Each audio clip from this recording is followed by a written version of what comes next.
2ஆம் அதிகாரம் 13ஆம் வாக்கியத்தை வாசிப்போம். தேவனே தம்முடைய தயவுள்ள சித்தத்தின்படி விருப்பத்தையும் செய்கையையும் யாரில்? உங்களில் உண்டாக்குறவராய் இருக்கிறார். பிரியமானவர்களே, அப்போஸ்தலனாகிய பவுல் ஜெயிலில் இருக்கிறார். எங்கே இருக்கார்? ஜெயிலில் இருக்கார். இது சிறையிலிருந்து எழுதுகிற நிருபம். வசனத்தை ஆழ்ந்து கவனியுங்கள். இது சிறையிலிருந்து எழுதுகிற நிருபம். ஆகையினாலே ஆண்டவர் தான் நமக்கு விருப்பத்தையும் செய்கையையும் கொடுக்கிறார். ஆமென். கர்த்தருடைய பரிசுத்த நாமத்துக்கு சொல்லுங்க. நல்லா உற்சாகமாக இருங்க, சந்தோஷமாக இருங்க. கர்த்தருடைய காரியத்தில் மட்டும் சோர்ந்து போகாதீங்க.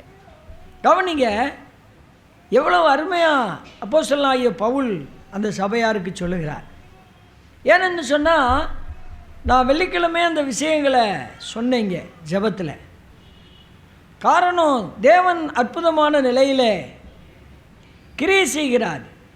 பிலிப்பு சபையார் அப்போஸ்தலனாகிய பவுலுடைய தேவைகளை சந்திக்கிறார்கள். தங்களால் இயன்ற உதவிகளை பவுலுக்கு கொடுக்கிறார்கள். அதனால தான் நாம் அவருடைய செயல்களை பார்க்கிறோம். பாருங்கள், நாம் அதில் வாசிக்கும் பொழுது அந்த 2வது அதிகாரம் 24வது வசனத்திலிருந்து படியுங்கள். அன்றியும் நானே சீக்கிரத்தில் வருவேன் என்று கர்த்தருக்குள் எப்படி இருக்கிறேன்? நம்பிக்கையாக இருக்கிறேன். அவர் நம்பின நம்பிக்கை வீணா இல்லை. அவர் மறுபடி வந்தாரா? வந்தாரா? யாரு? பவுல் சொல்றாரு, நானே சீக்கிரத்தில் வருவேன் என்று கர்த்தருக்குள் நம்பிக்கையாக இருக்கிறேன். அப்புறம் படிங்க. மேலும் என் சகோதரரும் அப்போஸ்தலனாகிய பவுல் நானே சீக்கிரத்தில் வருவேன் என்று சொன்னார். எங்கேருந்து? ஜெயிலில் இருந்து. அவர் வீட்டு சிறையில் வைக்கப்பட்டார். பிரியமானவர்களே, அவர் அங்கிருந்து திரும்ப வரவில்லை. அவரை அவர்கள் இரத்த சாட்சியாக என்ன செய்தார்கள்? பலியாக்கி விட்டார்கள். தேவன் ஒரு மனிதனை எவ்வளவு பயன்படுத்துவாரோ அவ்வளவு பயன்படுத்த அவர் வல்லவராக இருக்கிறார். நானே வருவேன் என்று கர்த்தருக்குள்ளே எப்படி இருக்கிறேன்? நம்பிக்கையாக இருக்கிறேன். மேலும் என் சகோதரனும் உடன் வேலையாளும் உடன் சேவகனும் உங்கள் ஸ்தானாபதியும் என் குறைச்சலுக்கு உதவி செய்கிறவனுமான எப்பாப்பிராதீத்துவை அவன் எப்படிப்பட்டவன், என்ன உள்ளவன்? அவன் உங்களிடத்தில் வந்து பணம் காசை வாங்கி கொண்டாந்து எனக்கு என்ன செய்கிறான்? கொடுக்குறான். பைபிளில் எப்படி விஷயங்களை சொல்கிறார் பாருங்க. அப்போஸ்தலனாகிய பவுல் அவங்கள்ட்ட சொல்லும்போது என்ன சொல்கிறார் பாருங்க. 10ஆம் வாக்கியம், அதாவது 4ஆம் அதிகாரம் 10ஆம் வாக்கியம். என்னை விசாரிப்பதற்கு நீங்கள். அப்போ இதிலிருந்து என்ன தெரியுது? ஏற்கனவே ஒரு முறை அவர்கள் என்ன செஞ்சுருக்காங்க? பண உதவி செஞ்சுருக்கிறாங்க. மறுபடியும் என்ன செய்கிறாங்க? அவங்களுக்கு மனமலர்ந்து என்ன செய்கிறாங்க? கொடுக்குறாங்க. அதை பார்த்து நான் கர்த்தருக்குள்ளே என்ன செய்கிறேன்? சந்தோஷப்படுகிறேன். உங்களுடைய விருப்பத்தை விரும்பினா பலாப்பழம் எங்கேயும் காய்க்குமா? விரும்பினா பலாப்பழம் எங்கேயும் காய்க்குமா? வேர்லையும் காய்க்குமா? பலா மேலே மட்டும்தான் காய்க்கும்னு நினைக்காதீங்க. அது விரும்பினா எங்கேயும் காய்க்குமா? வேர்லையும் காய்க்குமா? மாமரம் எங்கேயும் வேரில் காய்க்குமா? காய்க்காது. தேங்காய் மரம் வேரில் காய்க்குமா? காய்க்காது. ஆனால் பலாப்பழம் மட்டும் எங்கேயும் காய்க்கும். அப்போ அதனுடைய பலனை பாருங்கள். பலனை நாமளும் நம்ம மனம் விரும்பணும். அதனால தான் பவுல் அவங்கள்ட்ட சொல்கிறாரு, நீங்கள் மறுபடியும் என்னை விசாரிக்க மனம் மலர்ந்தபடியினால், மலர்ந்த முகத்தோடு மலர்ந்த உள்ளத்தோடு தேவனுடைய ஊழியத்துக்காக கஷ்டப்படுகிற ஊழியக்காரனை நினைத்து அவர்கள் எப்படி விரும்பி செய்கிறார்கள் பாருங்கள். அதனால தான் 11ஆம் வசனம், என் குறைச்சலினால் நான் இப்படி சொல்லுகிறதில்லை. ஏனெனில் நான் எந்த நிலைமையிலும் இருக்க மனரம்யமாக இருக்கிறேன். நமக்கு எப்படி இருக்கணும்? மனரம்யமாக இருக்கணும். அதான் ரொம்ப முக்கியம். இந்த மாதிரி அவங்கள பார்த்து இவங்கள பார்த்து இதை பார்த்து அதை பார்த்து நம்ம கூட சில தவறு குறை இருந்தால் கடவுள் கூட மன்னிச்சிடுவார், மறந்துடுவார். ஆனால் மனுஷர்கள் என்ன செய்ய மாட்டாங்க? மன்னிக்கவும் மாட்டாங்க, மறக்கவும் மாட்டாங்க. இதுதான் உலகம். பாருங்களேன், அவர் குறைச்சலுக்கு அவங்க உதவி செய்கிற விஷயத்தை பற்றி அவர் சொல்கிறார் பாருங்க. நான் எந்த நிலைமையிலும் இருக்க மனரம்யமாக இருக்க கற்றுக்கொண்டேன். அப்புறம் படிங்க.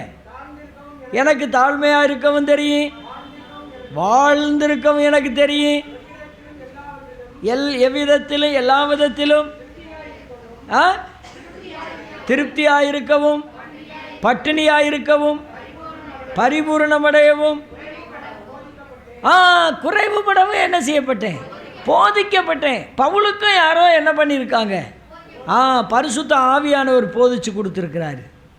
பிரியமானவர்களே, தாழ்ந்திருக்கிறதுலையும் திருப்தியாக இருக்க முடியுமா? வசதியாக இருக்கும்போதும் அதே நிலைமையில் திருப்தியாக இருக்க முடியுமா? சிலருக்கு இன்றைக்கி அப்படி இருக்க முடியலை. சிலர் ஆசீர்வாதமாக வரும் பொழுது சிலர் அந்த நிலைமையை பற்றி இன்றைக்கி மக்கள் பொறாமைப்படுறத உலகத்தில் பார்க்குறோம்.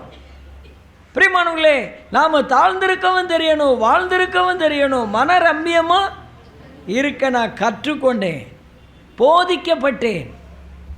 உங்களிடத்தில் அப்போஸ்தலனாகிய பவுல் அந்த பிலிப்பு விசுவாசிகளிடத்தில் சொல்லுகிறார், உங்களுக்கு விருப்பத்தை கொடுக்கிறவர் யார்? கர்த்தர். அதனால தான் அவர் அப்படி சொல்லிட்டு, என்னை பலப்படுத்துகிற கிறிஸ்துவினாலே எல்லாவற்றையும் செய்ய எனக்கு என்னால் முடியும், எனக்கு பலன் இருக்கு, எல்லாவற்றையும் அவர் செய்ய எனக்கு பலன் கொடுப்பார். ஆமேன், அல்லேலூயா. ஆண்டவர் ஒருவரையும் கைவிட மாட்டார். ஆமேன், ஒருவரையும் வெட்கப்பட்டு போக விடமாட்டார். அதிசயங்களை அவர் செய்வதற்காக நாம் காத்திருந்து ஜெபிக்க வேண்டும். அற்புதங்களை அவர் செய்வதற்காக நாம் தேவனுடைய சமூகத்தில் காத்திருக்க வேண்டும். அதுதான் மிகப்பெரிய ஆசீர்வாதம். பிரியமானவர்களே, அந்த அற்ப சமயத்தை எப்படி பயன்படுத்துகிறோம் பாருங்கள். நம்ம தேவனுடைய சமூகத்தில் அதுக்கு நம்ம தெரிந்திருக்கணும், போதிக்கப்பட்டிருக்கணும். இப்போ நம்ம சில சமயம் அப்பத்துக்காக ஸ்தோத்திரம் பண்ணுவோன்னு சொல்கிறோம். அப்பத்துக்காக ஸ்தோத்திரம் பண்ணும்போது அவங்க ஒரு பெரிய விவரத்தை சொல்லிகிட்டு இருக்க முடியாது. ஆண்டவரே, நீர் எங்களுக்காக ஆசீர்வதித்து கொடுக்குற இந்த அப்பத்துக்காக ஸ்தோத்திரம். தியானத்தில் என்ன சொன்னாங்களோ அதில் ஒரு வரியை நினைவுபடுத்தி இந்த அப்பத்தை எங்களுக்கு என்ன செய்யும்? ஷார்ட்டாக, சுருக்கமாக. சில சமயங்களில் அந்த அப்பத்துக்காக ஸ்தோத்திரம், பானபாத்திரத்துக்காக ஸ்தோத்திரம், அது 10 நிமிஷம் ஆகிடக்கூடாது. 10 நிமிஷம் ஆனால் அந்த நேரம் எப்படி நம்ம 2 மணி நேரத்துக்குள்ளே அதை முடிக்க முடியும்? பிரியமானவர்களே, அப்படி நம்ம போதிக்கப்பட்டவங்களாக இருக்கணும், கற்றுக்கொண்டவங்களாக இருக்கணும். அப்படிப்பட்ட மன விருப்பம் உங்களுக்கு தேவன் கொடுத்துருக்கிறாரா? நம்மளுடைய நோக்கம் நிறைய விஷயங்களை சொல்லி ஜெபிக்கிறது இல்லை. அது ஜெபக்கூட்டத்தில் ஸ்தோத்திரம் பண்ணும்போது அவரை எப்படி ஸ்தோத்திரம் பண்ணணும், நம்ம இதுக்காக ஜெபிக்கும் போது எப்படி ஜெபிக்கணும், இதெல்லாம் நம்ம கற்றுக்கொள்ளணும், போதிக்கப்பட்டிருக்கணும். அந்த பிலிப்பு சபையாருக்கு அப்போஸ்தலனாகிய பவுல் போதிச்சு கொடுக்குறாரு. அப்படிப்பட்ட நிலையில் உங்களுக்கு நல்ல விருப்பத்தையும் நான் ஒரு காரியத்தை சொல்லி முடிக்கிறேன். லூக்கா எழுதின சுவிசேஷம் 7வது அதிகாரம். லூக்கா எழுதின சுவிசேஷம் 7வது அதிகாரத்தை எடுத்துக்கொள்ளுவோம். அங்கே வாசியுங்கள். லூக்கா எழுதின சுவிசேஷம் 7ஆம் அதிகாரம் 36வது வாக்கியம். பரிசேயரில் ஒருவன். யாரவன்? பரிசேயரில் ஒருவன். பிரியமானவர்களே, நீங்கள் வசனத்தை நல்லா கவனிச்சா தான் உங்களுக்கு புரியும், இல்லைன்னா புரியாது. பரிசேயரில் ஒருவன் சொன்னால் அவன் யார் தெரியுமா? பைபிளில் 2 குரூப் மக்கள் இருந்தாங்க. ஒன்று யார்? பரிசேயர். இன்னொரு யார்? சதுசேயர். அப்புறம் இன்னொரு குரூப்பு வேதபாரகர் இருந்தாங்க. அவங்கெல்லாம் இருந்தாங்க. ஆனால் இந்த பரிசேயருக்கு சதுசேயருக்கு என்ன வித்தியாசம் தெரியுமா? சதுசேயருங்கிறவங்க இன்றைக்கி இந்த தீக்காக்காரங்க மாதிரி. அவங்க கடவுளை நம்ப மாட்டாங்க, ஆவியை நம்ப மாட்டாங்க, தேவனை நம்ப மாட்டாங்க, தேவ தூதர்களை நம்ப மாட்டாங்க. அதெல்லாம் அவங்களுக்கு நம்பிக்கை இல்லை, அவங்களும் அங்கே இருக்கிறாங்க. ஆனால் இந்த பரிசேயருங்கிறவங்க யார்? மதவாதிகள், தேவனை நம்புகிறவங்க, அவங்க கொள்கையை கோட்பாட்டை நம்புகிறவங்க, 4 நட்சத்திரம் பார்க்குறவங்க, நல்லா அமாவாசை இதெல்லாம் வச்சு கொண்டாடுறவங்க, நல்லா விரதம் பிடிச்சி மூக்கை பிடிக்க சாப்பிட்றவங்க, அப்படி உள்ளவங்க தான் யார்? பரிசேயர். இப்போ படிங்க. பரிசேயரில் ஒருவன் எங்கள் வீட்டில் வந்து சாப்பிடணும்னு சொல்லி இயேசு கிறிஸ்துவை விரும்பி கேட்டுக்கிறான். அவன் ஏன் சாப்பிட கூப்பிட்றான் தெரியுமா? இயேசு கிறிஸ்து ஒரு செய்தி கொடுத்தாரு. என்ன செய்தி தெரியுமா? யோவான் ஸ்நானகன் இப்படி வந்தார், அவர் இப்படி ஏற்றுக்கொள்ளலை, நான் இப்படி வந்தேன், என்ன இப்படி சொல்கிறாங்க அப்படின்னு சொல்லும்போது, என்னடா இவர் சாப்பிட்ற ஆளாக இருக்கிறாரே, நம்ம வீட்டுக்கு கூப்பிட்டு சாப்பாடு கொடுக்கலாமே, இவர் நிறைய ஒரு பெரிய போதகராச்சே, நம்ம சாப்பிட கூப்பிடுவோம், அவர் நம்ம வீட்டுக்கு வந்தால் நம்ம பேர் பிரஸ்தாபமாகுமே அப்படின்ற விருப்பத்தில் கூப்பிடுறாரு. அதனால தான் கூப்பிட்டு, போதகரே நீ எங்கள் வீட்டில் வந்து என்ன செய்யணும்? சாப்பிடணும். இது யாருக்கு விருப்பம்? சீக்கிரம் சொல்லுங்கள். இது யாருக்கு விருப்பம்? பரிசேயருடைய விருப்பம், பரிசேயனுடைய விருப்பம். விரும்பி கூப்பிட்றான், விரும்பி. அடுத்த வசனம், அந்த ஊரில் இருந்த பாவியான ஸ்திரீ அவர் பரிசேயன் வீட்டிலே, அந்த மதவாதி வீட்டிலே பந்தி இருக்கிறார் என்று அறிந்து, அவ செய்கிறத பார்த்தீங்களா? இவ்வளோ நாளாக என்ன பண்ணிட்டு இருக்கிறா? பாவினா பாவம் செய்கிறவன். அவள் வேலை என்ன தெரியுமா? செண்டு போட வேண்டியது, நல்லா சீவ வேண்டியது, மின்னு போய் அங்கும் இங்கும் தன்னுடைய இச்சைகளை நிறைவேற்றி பணம் சம்பாதிச்சு வாழ்கிற ஒரு பாவி. அவளுக்கு நல்ல நீண்ட நல்ல தலைமுடி இருந்துச்சு, அவள் நல்லா இந்த மாதிரி உல்லாசத்தில் வாழ்ந்தவன். அவள் ஆண்டவர்கிட்ட வந்திருக்கிறா. யார் அவ? பாவியான ஸ்திரீ. பக்தியான பரிசேயனும் பாவியான 2 பேருக்கும் யாரை பார்க்கணுன்னு விருப்பம்? இயேசுவை பார்க்க விருப்பம். நம்ம பிலிப்பியர் 2:13 என்ன படித்தோம்? விருப்பத்தையும் வாஞ்சையையும். இவங்க 2 பேருடைய விருப்பத்தை பாருங்கள், இவங்க 2 பேருடைய வாஞ்சையை பாருங்கள். நல்லா கவனிக்கிறீங்களா? கவனிங்க. பாவியான ஸ்திரீ அங்கே வந்தா, தனக்கு செண்டு போட்டு அலங்காரப்படுத்தி மற்றவங்களை வசீகரம் பண்ணி பாவம் செய்கிற பாவி தன்னுடைய கையில் இருந்த பரிமள தைலத்தை எங்கே ஊற்றுறா? ஆண்டுடைய காலில் கொடுத்துட்டா, பாதத்தில் ஊற்றுறா. கண்ணு நீரை எடுத்து கண்ணு நீரால் காலை என்ன செய்கிறா? கழுவுறா. பாருங்களேன், கழுவுறான்னா குடக்குடன்னு ஊற்றிருக்க மாட்டா, சிந்தின நீர் தான். நல்லா அழுதுருக்கிறா, அந்த காலை கழுவுறா. திரும்ப துடைக்கிறதுக்கு துண்டு இல்லை, என்ன பண்ணுறா? தன்னுடைய தலைமுடியை எடுத்து துடைக்கிறா. பார்த்தீங்களா எவ்வளவு பெரிய அவளுடைய வாஞ்சை விருப்பத்தை பாருங்கள். விருப்பம். பிரியமானவர்களே, நாம் ஆண்டவரை அப்படி நேசிக்க விரும்புகிறோமா? என்ன எப்படி இவர் பார்ப்பாருங்கிறதெல்லாம் மறந்துட்டா, நான் யாருன்றதை மறந்துட்டா. ஆனால் எனக்கு கிடைச்ச ஒரு கால் போதும். ஒரு பாட்டு இருக்கு தெரியுமா? பாதம் ஒன்றே வேண்டும், இந்த பாரில் எனக்கு வேறு எதுவும் வேண்டாமும், பாதம் ஒன்றே வேண்டும். இந்த பாட்டு புத்தகத்தில் இருக்குது அந்த பாட்டு. பிரியமானவர்களே, அந்த பாவியான பெண்மணி எவ்வளவு விரும்பி செய்கிறா. நம்ம அந்த வசனத்தில் என்ன படித்தோம்? விருப்பத்தையும் செய்கையையும் பாருங்கள். இதுதான் நம்ம செய்தி. அவள் எவ்வளவு விரும்புகிறா, அவளை எவ்வளவு செய்கிறா. நம்ம விரும்புகிறோமா, செய்கிறோமா? நம்ம ஆண்டவருடைய காரியத்துக்காக விரும்புகிறோமா, செய்கிறோமா? விரும்பணும், செய்யணும். அதுதான் தேவனுடைய சமூகத்தில் பிரீதியாக இருக்கும். இவன் இப்படி விரும்பி செய்கிறத அந்த பரிசேயன் பார்த்துக்கிட்டே இருந்துட்டு என்ன சொல்கிறான்? படிங்க அடுத்து. அவரை அழைத்த பரிசேயன் அவரை நோக்கி, இவர் தீர்க்கதரிசியாக இருந்தால், அவளுக்கு என்ன வந்துருச்சு? என்ன வந்துருச்சு? அவனுக்கு ஒரு சந்தேகம் வந்துருச்சு. எப்போவுமே விசுவாசத்தில் சந்தேகம் வரக்கூடாது. சந்தேக கேடு சந்தோஷம் இல்லை, சந்தேக கோடு சந்தோஷ கேடு அப்படின்னு உலகத்தான் சொல்கிறான். பிரியமானவர்களே, அவனுக்கு வந்த சந்தேகத்தை பாருங்க. அவன் இயேசுவை அழைச்சான். யூதர் வீட்டுக்கு ஒரு விருந்துக்கு அழைச்சா என்ன பண்ணணும் தெரியுமா? காலை கழுவி விடணும். காலில் என்ன பூசணும்? தலையில் என்ன தைலம் பூசணும் தலையில். அப்புறம் தண்ணி ஊற்றி கழுவி துண்டு வச்சு என்ன செய்யணும்? துடைக்கணும். இயேசு கிறிஸ்துவுக்கு ஏதாவது செஞ்சானா? தண்ணி கொடுக்கல, துடைக்கலை, அன்பா வாங்க வாங்க போதகரே உட்காருங்கன்னு சொல்லலை, எதுவுமே செய்யலை. இவன் விரும்பி தான் கூப்பிட்டானா விரும்பாமல் கூப்பிட்டானா? விரும்பி தான் கூப்பிட்டான். ஆனால் ஏதாவது செஞ்சானா? செய்க சரியா இல்லை, செய்க சரியா இல்லை.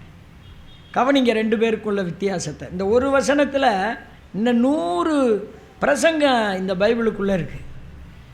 கவனிங்கள, அவன் வந்து அவ்வளவு அருமையாக செய்கிறான் அந்த பாவியான பெண்.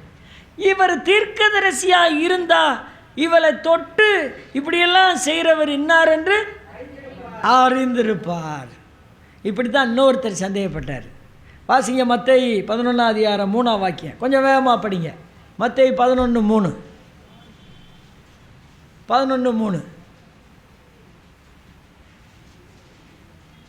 புதிய ஏற்பாட்டில்,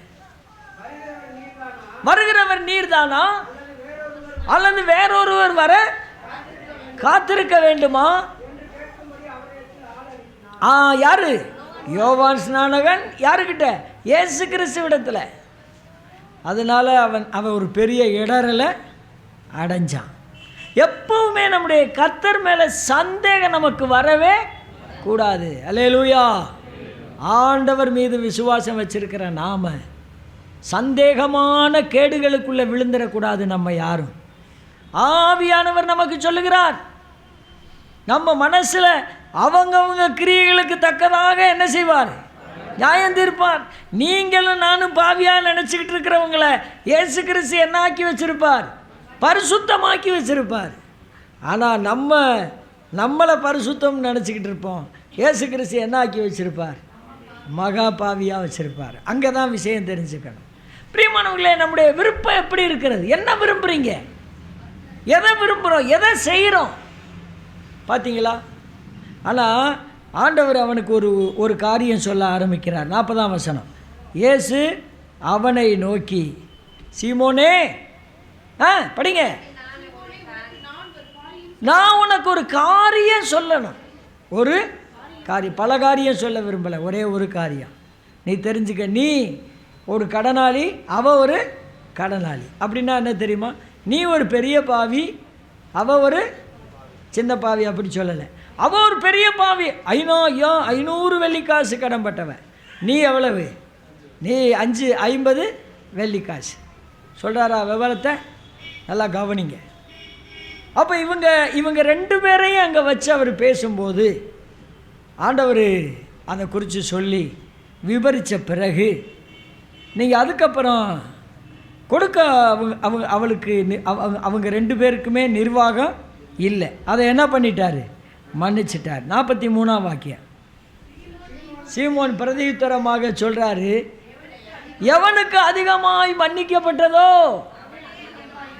அவன், நல்லா தெளிவாக சொல்லுங்க, அதிக அன்பாய் இருப்பான். ஆமேன். நமக்கு ஆண்டவர் நிறைய மன்னிச்சிருந்தார்னா நம்ம எப்படி இருப்போம்? அதிக அன்பாக இருப்போம். அல்லேலூயா. நம்முடைய அன்பு ஆண்டவர் மேலே எப்படி இருக்கு பாருங்க. ஆண்டவரே, உம்முடைய தஞ்சம், உம்முடைய சமூகம், ஜபம், துதி, விண்ணப்பம், ஆராதனை. ஆண்டவர் சமூகத்தில் நம்ம இருக்கிறோம். நமக்கு அதிகமாய் மன்னிக்கப்பட்டிருக்கிறது. அதனால் அதிகமாக என்ன கூறுகிறோம்? அன்பாக இருப்போம். இந்த இடத்துலேருந்து என்னை யாரும் அசைக்க கூட முடியாது. ஒரு முஸ்லீம் அவங்க தெய்வத்தை தொழுது கொண்டிருக்கும் போது யாராவது வந்து கூட்டிகிட்டு போக முடியுமா? இடையில எந்திரிச்சு போக முடியுமா? எவ்வளோ பெரிய விஷயம் பாருங்களேன். அதான் கர்த்தரை ஆராதிக்கிற ஜனங்களுக்கு நல்ல சூழ்நிலை இருக்க வேண்டும். பிரியமானவர்களே, நம்ம கர்த்தரை மகிமைப்படுத்த கர்த்தரை எப்படி வைப்பார்? மகிமையாக வைப்பார். ஆமேன். கர்த்தருடைய பரிசுத்த நாமத்துக்கு ஸ்தோத்திரம். கோடி கோடி கோடி கோடி ஸ்தோத்திரம் அவருக்கு உண்டாகணும். ஆண்டவர் இதெல்லாம் சொல்லி முடித்த பிறகு அவன் சீமோனுக்கிட்ட கேட்கும்போது அவன் சொன்னான். அந்த வார்த்தையை சொன்ன பிறகு 44ஆம் வசனம், ஸ்திரீயினிடமாய் திரும்பி பார்த்து சீமோனை நோக்கி, இந்த சிறியை பார்க்குறாயே, நான் உன் வீட்டுக்குள்ளே வந்தேன், நீ ஒரு செய்கையும் செய்யலை, என் காலுக்கு என்னப்பா ஊற்றலை, தண்ணி வாக்கலை, கண்ணீர்னால இவ கழுவிக்கிட்டே இருந்தா, நீ துண்டு கொடுக்கல, அவ தலைமுடியினால தொடச்சா, நீ என்னை முத்தம் செய்யலை,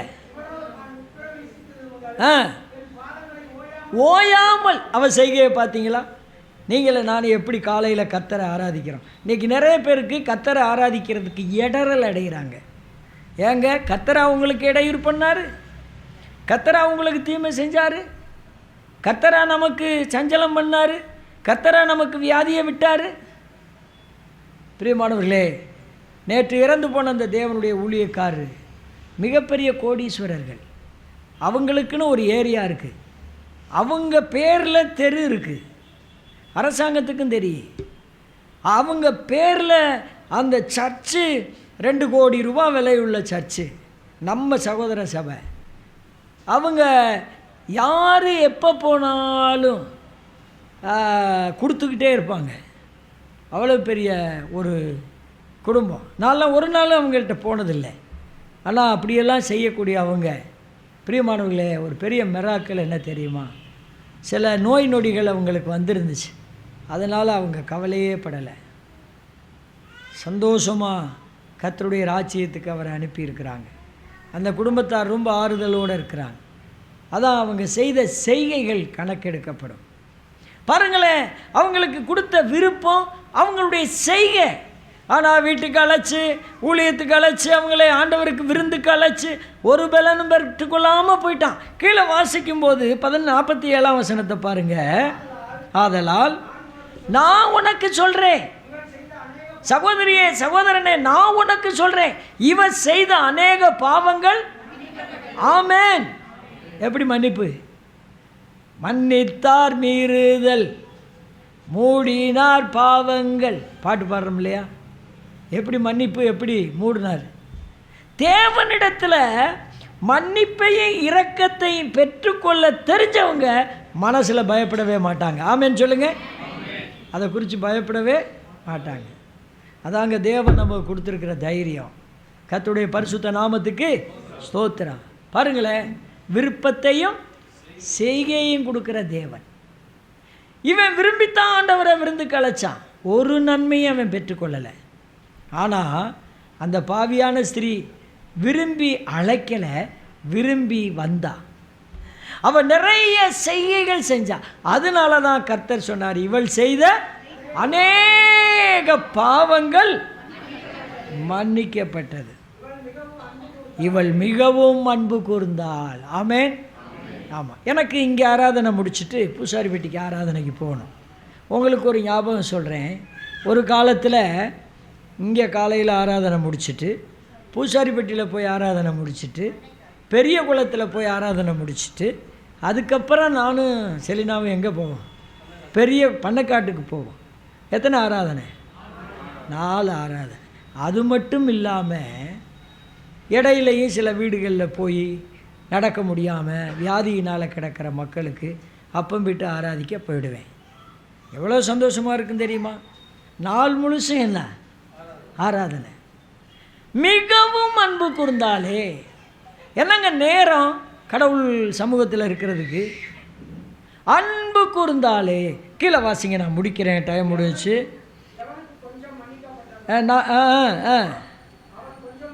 அன்பு கூறுவான். 48, அவளை நோக்கி உன் பாவங்கள் மன்னிக்கப்பட்டது என்றார். அப்பொழுது அந்த அவங்கெல்லாம் முறுமுறுக்கிறாங்க. 50ஆம் வசனம், அவர் ஸ்திரீயை நோக்கி, ஓ விசுவாசம் உன்னை என்ன செஞ்சு? ஏன் விசுவாசம் உன்னை காப்பாற்றுன்னு சொல்லலை. ஓ விசுவாசம் எனக்கு சுகமாகும்னு நிச்சயமாக நம்பினா என்ன ஆகும்? எனக்கு இந்த காரியம் நடக்கும்னு நிச்சயமாக நம்பினா என்ன ஆகும்? ஒவ்வொரு காரியத்திலும் சிலர் நீங்கள் தெரிஞ்சிருக்கிறீங்க, பிரதர் எப்படி ஈடுபடுவார் செய்வார். ஏன் சுயத்துக்காக நான் வேலை செய்யலை. பிரியமானவர்களே, கர்த்தருடைய ஜனங்கள் உயிர்ப்பிக்கப்படணும். ஓ விசுவாசம் ஒன்றை ரட்சித்தது. சமாதானத்தோட போ. விரும்பினால் செய்தால் பலன் பெற்றுக்கொண்டால் சமாதானத்தோட போ. எவ்வளோ பெரிய ஆசீர்வாதம் பாருங்கள். பிரியமான விசுவாசிகளை நான் முடிக்கிறேன். நீங்கள் நல்லா கவனிங்க. நமக்கு விருப்பம் இருக்கா? செய்கை இருக்கா? விருப்பம் இருந்தால் செய்கை இருக்கணும். விருப்பம் இல்லாமல் செய்கை இருந்து பிரயோஜனம் இல்லை. விரும்பினா செய்கை இல்லாமல் போச்சு, ஏதாவது பிரயோஜனமாக அவனுக்கு இல்லை. பாருங்கள், விருப்பத்தையும் செய்கையையும் உங்களுக்கு உண்டாக்குற தேவன் நமக்கு அப்படி விருப்பத்தையும் கொடுக்கணும், செய்கையையும் கொடுக்கணும். எவ்வளோ பெரிய ஆசீர்வாதம், எவ்வளோ பெரிய ஆசீர்வாதத்தை அந்த அருமையான மகள் பெற்றுக்கொண்டார். கர்த்தருக்கு மகிமை உண்டாகட்டும். கர்த்தருடைய நாமத்துக்கு ஸ்தோத்திரம். தேவன் அற்புதம் செய்கிறவர். ஆகையினால தான் நம்ம ஒவ்வொருவருக்கும் ஆராதிக்க ஆராதிக்க ஆராதிக்க ஞாயிற்றுக்கிழமை முடிஞ்சால் நீங்கள் 9 மணிக்கு முன்னாடியே எல்லா வேலையும் முடிச்சுட்டு ஓடி வாங்க. முடிக்க எந்நேரம் ஆனாலும் அவர் சமூகத்தில் இருந்து ஆராதிச்சு பாருங்கள். நீங்கள் இதை செஞ்சு பாருங்கள். வீட்டில் நல்ல குடும்ப ஜெபம் பண்ணி பாருங்கள். வீட்டில் நல்ல பைபிள் படித்து பாருங்கள். நான் சொல்கிறது ஏதோ மெஸ்மரிசமும் கிப்னாட்டிசமும் சொல்லி கொடுக்கல. கர்த்தருடைய சமூகத்தை நீங்கள் தரிசித்து பாருங்கள். அவளுக்கு விருப்பம் இருந்தது, செய்கை செஞ்சால் பிரதிபலன் பெற்றுக்கொண்டா. அவனுக்கு விருப்பம் இருந்தது, செய்கை இல்லை, ஒரு பிரதிபலனும் கிடைக்கல. யோசிங்க, முடிவு செய்யுங்க, ஒப்பு கொடுங்க. கர்த்தருக்கு மகிமையாக நாம் வாழ்வோம். கர்த்தருக்கு மகிமையாய் நாம் வாழ்வோம். கர்த்தருக்கு மகிமை உண்டாகட்டும். ஜெபிக்கலாம். நல்ல பிதாவே, விருப்பத்தையும் செய்கையும் உண்டாக்குறவரே, ஒருவன் விரும்பினான், அவனிடத்தில் செய்கை இல்லை. ஒருவள் விரும்பினால் அவளிடத்தில் செய்கை இருந்தது. அதனால் ஏராளமான பிரதிபலனை அவள் பெற்றுக்கொண்டாள். அவள் பாவங்கள் முழுவதும் மன்னிக்கப்பட்டது. அவள் விசுவாசம் அவளை ரட்சித்தது. அவள் சமாதானத்தோடு சென்றாள். எங்கள் அருமையானவர்களும் அதே போல் ரட்சிக்கப்பட்ட தேவ ஜனங்கள் இந்த நேரத்தில் இந்த ஆராதனை முடிந்து போகும்போது சமாதானத்தோடு செல்ல உதவி செய்யும். ஆங்காங்கு உம்முடைய வார்த்தைகளை கவனித்த பிள்ளைகள் ஒவ்வொருவருக்கும் இந்த வித்தியாசங்களை அறிந்து உம்மை மகிமைப்படுத்தக்கூடிய கிருபைகளை கொடுக்கும்படியாக நாங்கள் ஜெபிக்கிறோம். தேவகரத்தில் எங்களை தாழ்த்தி படைக்கிறோம். கொண்டு வந்த பிள்ளைகளை ஆசீர்வதியும். எக்ஸாம் எழுதுகிற பிள்ளைகளை ஆசீர்வதியும். நிறைய பிள்ளைகள் நல்லா படித்து ஆண்டவரே பாஸ் பண்ணி கர்த்தரை மகிமைப்படுத்த உதவி செய்யும். தொடர்ந்தவர்களுக்கு தேர்வு எழுத பலன் தாரும். நாட்டில் நடக்கப் போகிற தேர்தலில் ஆண்டவரே மதவாத அடிப்படையில் இருந்து விடுவித்து ஆண்டவரே நல்ல ஆட்சி மன்றத்தை தாரும். அல்லது உம்முடைய ஆட்சி சீக்கிரம் வர வேண்டும். அந்த காரியத்தை கர்த்தர் செய்து கொடுங்க ஆண்டவரே. எங்கள் ஒவ்வொருவருக்கும் விருப்பத்தையும் செய்கையும் உண்டாக்கி தந்து பரலோக தேவராஜாவினிடத்திலே பிரதிபலனை பெற்றுக்கொள்ள உதவி செய்வீராக. கனமும் மகிமையும் துதியும் தோத்திரமும் உமக்கே செலுத்துகிறோம். எங்கள் ஜெபத்தை கேட்ட கர்த்தருக்கு ஸ்தோத்திரம். வார்த்தைகளை தந்த கர்த்தருக்கு ஸ்தோத்திரம். ஆசீர்வதித்த கர்த்தருக்கு ஸ்தோத்திரம். பிரதிபலன் தரப்போகிற கர்த்தருக்கு ஸ்தோத்திரம். கர்த்தராகிய இயேசு கிறிஸ்துவின் நாமத்தில் ஸ்தோத்திரத்தோடு வேண்டிக் கொள்கிறோம். ஜீவனுள்ள நல்ல பிதாவே, ஆமென். என் ஆத்துமாவே கர்த்தரை ஸ்தோத்திரி, என் முழு உள்ளமே அவருடைய பரிசுத்த நாமத்தை ஸ்தோத்திரி. என் ஆத்துமாவே கர்த்தரை ஸ்தோத்திரி, கர்த்தர் செய்த சகல உபகாரங்களையும் மறவாதே. ஆமென். நம்முடைய கர்த்தராகிய இயேசு கிறிஸ்துவினுடைய கிருபையும் பிதாவாகிய தேவனுடைய அன்பும் பரிசுத்த ஆவியானுடைய அந்யோன்ய ஐக்கியமும் ஆசீர்வாதமும் பாதுகாவலும் சமாதானமும் நம் அனைவரோடும் உலகமெங்கிலும் உள்ள பரிசுத்தவான்களோடும் கூட இன்றும் என்றும் இருப்பதாக. ஆமேன், ஆமேன். கர்த்தருக்கு ஸ்தோத்திரம். கர்த்தர் உங்களை ஆசீர்வதிப்பார். வந்த அனைவருக்கும் கர்த்தருடைய நாமத்திலே நன்றி சொல்லுகிறேன்.